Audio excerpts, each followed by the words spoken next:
Bom dia, dando continuidade à nossa leitura bíblica, hoje, 14º dia, vamos ler os capítulos 12, 13 e 14 de Marcos.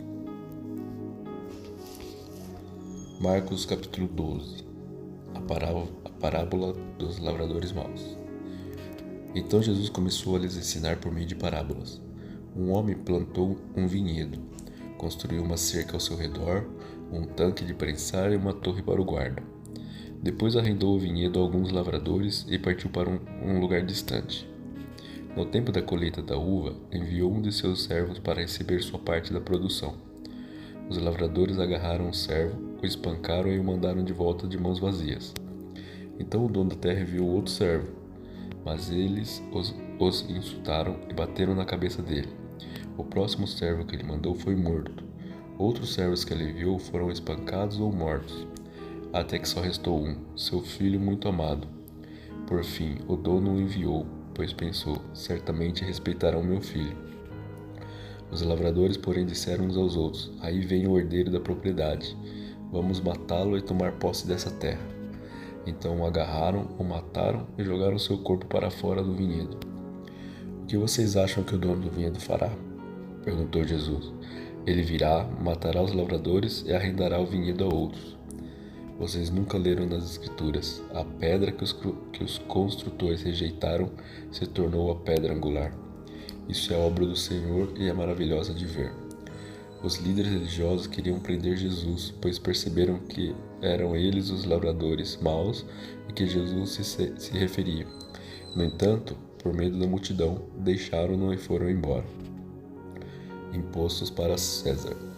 Mais tarde, os líderes enviaram alguns fariseus e membros do partido de Herodes com o objetivo de levar Jesus a dizer algo que desse motivo para o prenderem. Disseram, Mestre, sabemos como o Senhor é honesto, é imparcial e não demonstra favoritismo. Ensina o caminho de Deus de acordo com a verdade. Agora, diga-nos, é certo pagar imposto a César ou não? Devemos pagar ou não? Jesus percebeu a hipocrisia deles e disse, por que vocês tentam me apanhar numa armadilha? Mostre-me uma moeda de prata e eu lhes direi. Quando lhe deram a moeda, ele disse, de quem são a imagem e o título nela gravados? De César, responderam. Então deem a César o que pertence a César e deem a Deus o que pertence a Deus, disse ele. Sua resposta os deixou muito admirados. Discussão sobre a ressurreição dos mortos. Depois vieram a Jesus alguns saduceus, líderes religiosos, que afirmam não haver ressurreição dos mortos, e perguntaram, Mestre, Moisés nos deu uma lei, segundo a qual se um homem morrer sem deixar filhos, o irmão dele deve se casar com a viúva, e ter um filho que dará continuidade ao nome do irmão. Numa família havia 7 irmãos. O mais velho se casou e morreu sem deixar filhos. O segundo irmão se casou com a viúva, mas também morreu sem deixar filhos. Então o terceiro irmão se casou com ela. O mesmo aconteceu até o 7º irmão, e nenhum deixou filhos. Por fim, a mulher também morreu. Diga-nos, de quem ela será esposa na ressurreição? Afinal, os 7 se casaram com ela. Jesus respondeu, o erro de vocês está em não conhecerem as Escrituras nem o poder de Deus. Pois quando os mortos ressuscitarem, não se casarão nem se darão em casamento. Nesse sentido, serão como os anjos do céu. Agora, quanto a haver ressurreição dos mortos, vocês não leram a esse respeito nos escritos de Moisés, no relato sobre o arbusto em chamas? Disse Deus a Moisés, eu sou o Deus de Abraão, o Deus de Isaque e o Deus de Jacó. Portanto, ele é o Deus dos vivos e não dos mortos. Vocês estão completamente enganados. O mandamento mais importante. Um dos mestres da lei estava ali ouvindo a discussão. Ao perceber que Jesus tinha respondido bem, perguntou, de todos os mandamentos, qual é o mais importante? Jesus respondeu, o mandamento mais importante é este, ouça, ó Israel, o Senhor nosso Deus é o único Senhor. Ame o Senhor seu Deus de todo o seu coração, de toda a sua alma, de toda a sua mente e de todas as suas forças. O segundo é igualmente importante, ame o seu próximo como a si mesmo. Nenhum outro mandamento é maior que esses. O mestre da lei respondeu, muito bem, mestre. O Senhor falou a verdade ao dizer que há só um Deus, e nenhum outro. Eu sei que é importante amá-lo de todo o meu coração, de todo o meu entendimento e de todas as minhas forças, e amar o meu próximo como a mim mesmo. É mais importante que oferecer todos os holocaustos e sacrifícios exigidos pela lei. Ao perceber quanto o homem compreendia, Jesus disse: Você não está longe do reino de Deus. Depois disso, ninguém se atreveu a lhe fazer mais perguntas. De quem o Cristo é filho? Mais tarde, enquanto ensinava o povo do templo, Jesus fez a seguinte pergunta: Por que os mestres da lei afirmam que Cristo é o filho de Davi? O próprio Davi, falando por meio do Espírito Santo, disse: O Senhor disse ao meu Senhor: Sente-se no lugar de honra à minha direita, até que humilhe seus inimigos debaixo dos seus pés. Uma vez que Davi chamou o Cristo de meu Senhor, como ele pode ser filho de Davi?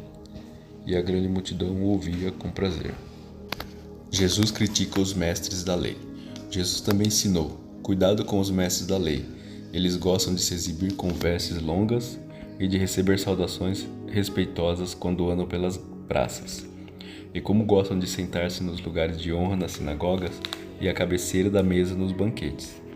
No entanto, tomam posse dos bens das viúvas de maneira desonesta e depois, para dar a impressão de piedade, fazem longas orações em público.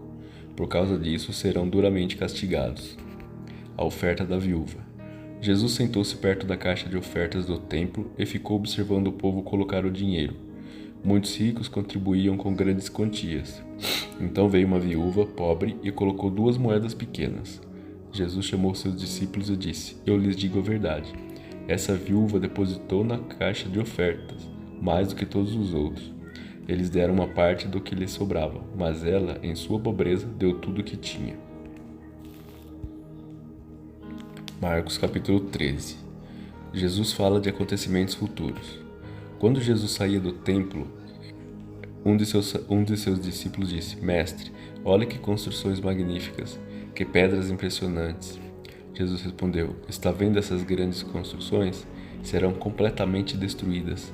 Não restará pedra sobre pedra. Mais tarde, Jesus sentou-se no Monte das Oliveiras, do outro lado do vale, de frente para o templo. Pedro, Tiago, João e André vieram lhe perguntar em particular: Diga-nos quando isso tudo vai acontecer? Que sinais indicarão que essas coisas estão prestes a se cumprir? Jesus respondeu: Não deixem que ninguém os engane, pois muitos virão em meu nome, dizendo: Eu sou o Cristo, e enganarão muitos. Vocês ouvirão falar de guerras e ameaças de guerra, mas não entrem em pânico. Sim, é necessário que essas coisas ocorram, mas ainda não será o fim.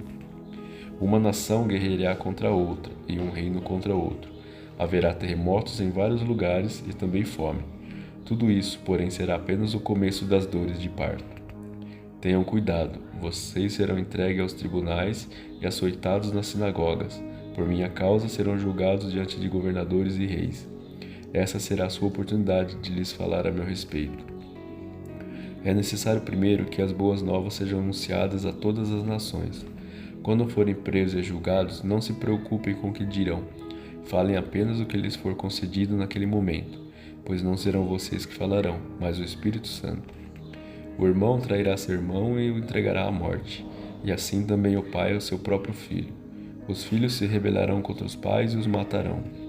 Todos os odiarão por minha causa, mas quem se mantiver firme até o fim será salvo. Chegará o dia em que vocês verão a terrível profanação no lugar onde não deveria estar. Então, quem estiver na Judéia, fuja para os montes. Quem estiver na parte de cima da casa, não desça nem entre para pegar alguma coisa. Quem estiver no campo, não volte nem para pegar um manto. Que terríveis serão aqueles dias para as grávidas e para as mães que estiverem amamentando. Orem para que a fuga de vocês não aconteça no inverno, pois haverá mais angústia naqueles dias em qualquer outra ocasião, desde que Deus criou o mundo, e nunca mais haverá angústia tão grande. De fato, se o Senhor não tivesse limitado esse tempo, ninguém sobreviveria, mas por causa dos seus escolhidos, ele limitou aqueles dias.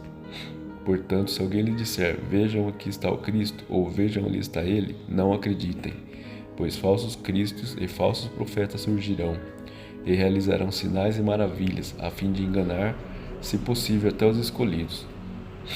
Fiquem atentos, eu os avisei a esse respeito de antemão. Naquele tempo, depois da angústia daqueles dias, o sol escurecerá, a lua não dará luz, as estrelas cairão do céu e os poderes do céu serão abalados. Então todos verão o Filho do Homem, vindo nas nuvens com grande glória. Ele enviará seus anjos para reunir seus escolhidos de todas as partes do mundo, das extremidades da terra às extremidades do céu. Agora aprendam a lição da figueira. Quando surgem seus ramos e suas folhas começam a brotar, vocês sabem que o verão está próximo. Da mesma forma, quando virem todas essas coisas, saberão que o tempo está muito próximo à porta. Eu lhes digo a verdade, esta geração certamente não passará até que todas essas coisas tenham acontecido. O céu e a terra desaparecerão, mas as minhas palavras jamais desaparecerão. Contudo, ninguém sabe o dia nem a hora em que essas coisas acontecerão, nem mesmo os anjos do céu, nem o Filho, somente o Pai sabe. E uma vez que você não sabe quando virá esse tempo, vigiem, fiquem atentos. A vinda do Filho do Homem pode ser ilustrada pela história de um homem que partiu numa longa viagem. Quando saiu de casa, deu instruções a cada um de seus servos sobre o que fazer e disse ao porteiro que vigiasse à espera de sua volta. Vocês também devem vigiar, pois não sabem quando o dono da casa voltará, à tarde, à meia-noite, de madrugada ou ao amanhecer. Que ele não os encontre dormindo quando chegar sem aviso. Eu lhes digo o que digo a todos: vigiem. Marcos capítulo 14. A conspiração para matar Jesus. Faltavam 2 dias para a Páscoa e para a festa dos pães sem fermento. Os principais sacerdotes e mestres da lei ainda procuravam uma oportunidade de prender Jesus em segredo e matá-lo, mas não durante a festa da Páscoa, para não haver tumulto entre o povo. Concordaram entre eles. Jesus é ungido em Betânia. Enquanto isso, Jesus estava em Betânia, na casa de Simão, o leproso. Quando ele estava à mesa, uma mulher entrou com um frasco de alabastro contendo um perfume caro, feito de essência de nardo. Ela quebrou o frasco e derramou o perfume sobre a cabeça dele. Alguns dos que estavam à mesa ficaram indignados, porque desperdiçaram um perfume tão caro, perguntaram. Poderia ter sido vendido por 300 moedas de prata e o dinheiro dado aos pobres. E repreenderam a mulher severamente. Jesus, porém, disse: deixem-na em paz, porque a criticam por ter feito algo tão bom para mim. Vocês sempre terão os pobres em seu meio e poderão ajudá-los sempre que desejarem, mas nem sempre terão a mim. Ela fez o que podia e ungiu meu corpo de antemão para o sepultamento. Eu lhes digo a verdade: onde quer que as boas novas sejam anunciadas pelo mundo, o que essa mulher fez será contado, e dela se lembrarão. Judas concorda em trair Jesus. Então Judas Iscariote, um dos 12, foi aos principais sacerdotes para combinar de lhes entregar Jesus. Quando souberam que ele tinha vindo, ficaram muito satisfeitos e lhe prometeram dinheiro. Então ele começou a procurar uma oportunidade para trair Jesus. A última ceia. No primeiro dia da festa dos pães sem fermento, quando o cordeiro pascal era sacrificado, os discípulos de Jesus lhe perguntaram: onde quer que lhe preparemos a refeição da Páscoa? Então Jesus enviou 2 deles a Jerusalém com as seguintes instruções: ao entrarem na cidade, um homem carregando uma vasilha de água virá ao seu encontro. Sigam-no. Digam-no ao dono da casa em que ele entrar. O mestre pergunta: onde fica o aposento no qual comerei a refeição da Páscoa com meus discípulos? Ele os levará a uma sala grande no andar superior, que já estará arrumada. Preparem ali a refeição. Então os 2 discípulos foram à cidade, encontraram tudo como Jesus tinha dito, e ali prepararam a refeição da Páscoa. Ao anoitecer, Jesus chegou com os 12. Quando estavam à mesa, comendo, Jesus disse: eu lhes digo a verdade, um de vocês que está aqui comendo comigo vai me trair. Aflitos, eles protestaram: certamente não serei eu. Jesus respondeu: é um dos 12. É alguém que come comigo na mesma tigela. Pois o Filho do Homem deve morrer, como as Escrituras declararam há muito tempo. Mas que terrível será para aquele que o trair. Para esse homem, seria melhor não ter nascido. Enquanto comiam, Jesus tomou o pão e o abençoou. Em seguida partiu em pedaços e deu aos seus discípulos, dizendo: Tomem, porque este é o meu corpo. Então tomou o cálice de vinho e agradeceu a Deus. Depois entregou aos discípulos e todos beberam. Então Jesus disse: Este é o meu sangue, que confirma a aliança. Ele é derramado como sacrifício por muitos. Eu lhes digo a verdade: não voltarei a beber vinho até aquele dia em que beberei um vinho novo no reino de Deus. Então cantaram um hino e saíram para o Monte das Oliveiras. Jesus prediz a negação de Pedro. No caminho, Jesus disse: Todos vocês me abandonarão, pois as Escrituras dizem: Deus ferirá o pastor e as ovelhas serão dispersas. Mas depois de ressuscitar, irei adiante de vocês a Galiléia. Pedro declarou: Mesmo que todos os outros o abandonem, eu jamais farei isso. Jesus respondeu: Eu lhe digo a verdade, esta mesma noite, antes que o galo cante 2 vezes, você me negará 3 vezes. Pedro, no entanto, insistiu enfaticamente: Mestre, mesmo que eu tenha de morrer ao seu lado, jamais o negarei. E todos os outros discípulos disseram o mesmo. Jesus ora no Getsêmani. Então foram a um lugar chamado Getsêmani, e Jesus disse a seus discípulos: Sente-se aqui enquanto vou orar. Levou consigo Pedro, Tiago e João, e começou a sentir grande pavor e angústia. Minha alma está profundamente triste, a ponto de morrer, disse ele. Fiquem aqui e vigiem. Ele avançou um pouco e curvou-se até o chão. Então orou para que, se possível, a hora que o esperava fosse afastada dele. E clamou: Abba, Pai, tudo é possível para ti. Peço que afastes de mim este cálice, contudo que seja feita a tua vontade e não a minha. Depois voltou aos discípulos e os encontrou dormindo. Simão, você está dormindo? Disse ele a Pedro.